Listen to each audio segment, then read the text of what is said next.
Growing up in a country of peace, it is 100% our responsibility to share what we love about that situation before we're silenced. Hi, welcome in or welcome back. Let's talk about what we don't talk about. 2024 in New Zealand. Most of us by now are well over the manipulated virus that was COVID, and most of us are moving swiftly on with our lives. We've had an amazing summer and we know it's time to get up and about, be bright-eyed and crack on with life as normal, right? I mean, apart from those people who can't for one reason or another.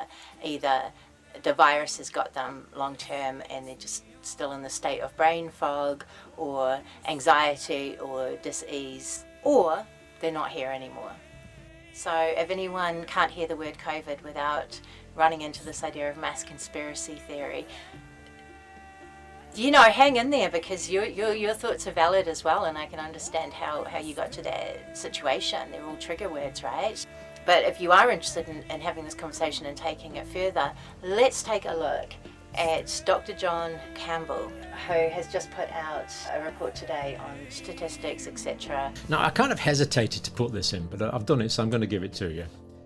This guy's been really interesting to watch over the last few years. He's come from this place of absolute pro-vaccination, pro-medical procedures, and a full, wholehearted belief and trust in the industry that he's trained in and has been part of for decades.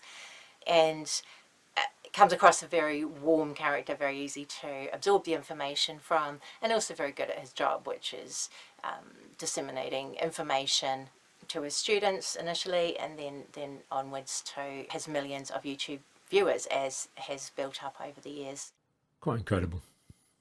I have particularly appreciated watching the way that he's gone from showing people how to take care of themselves and then promoting the use of the vaccine into honestly appraising what has been going on since the rollout.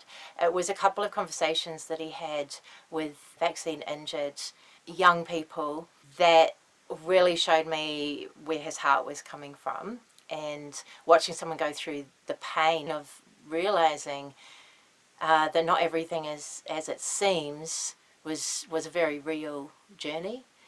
For me, I'm a bit of a cynic anyway. I'll always question things, always take things with a grain of salt. So watching someone who fully believed in everything that was being shown in the greater narrative, and having to incredibly painfully turn that around to incorporate what was the real evidence right in front of their eyes, to incorporate the data, the statistics, the unrolling of everything that came out over the last few years has been eye-opening.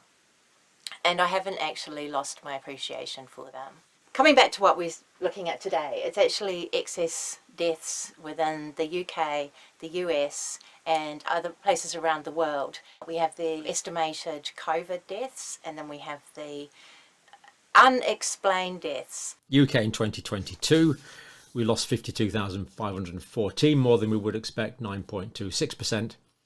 Add the two together, 2022 plus 2023, we get 101,903 excess deaths in the United Kingdom during those periods of time. As the numbers show, with over 100,000 excess deaths in the last 2 years alone, in the UK, we well top the 40,000 people in the UK civilians who died during the Blitz in World War II. Twice as many people, and these conversations aren't happening. As some of you might know, we've had a few changes behind the scenes to the paperwork, the legislations around that. Certainly here in New Zealand, I don't know about other countries. The coroners have been asked to put on cause of death unknown, but that's a whole nother story, the language changing in legislative papers that we should all be able to trust, right? So it is with tongue in cheek that I say permission to talk, but it's also what I'm giving to you is permission to talk about these things. Should we leave it there? Should we do some? I think I'll just tell you something else. Growing up in a country where we haven't had to confront deaths on this scale before, because we've been pacifist and we've not had war on the soil or fighting on the soil for this generation, it's hard to know how to absorb this information and what to do about it, even if it is true.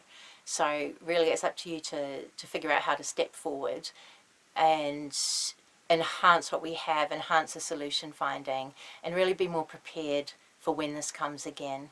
If you want to find out more information, I do suggest go to the World Health Organization website and check out their plans for rolling out the next pandemics, how that's all going to look, and who's in charge of naming the pandemic, calling its time, and shutting all the borders of the world as and when they decide. So find out who's funding that and get back to me if you want to have another chat about it. All right, take care out there. Don't let it get you down. Just ignite that fire within to figure out more. All right, thanks so much for listening and taking part in this conversation. Really appreciate it. If you'd like to hear more, you know what to do. Peace to those who work for truth. I threw my hands in the air, said, show me some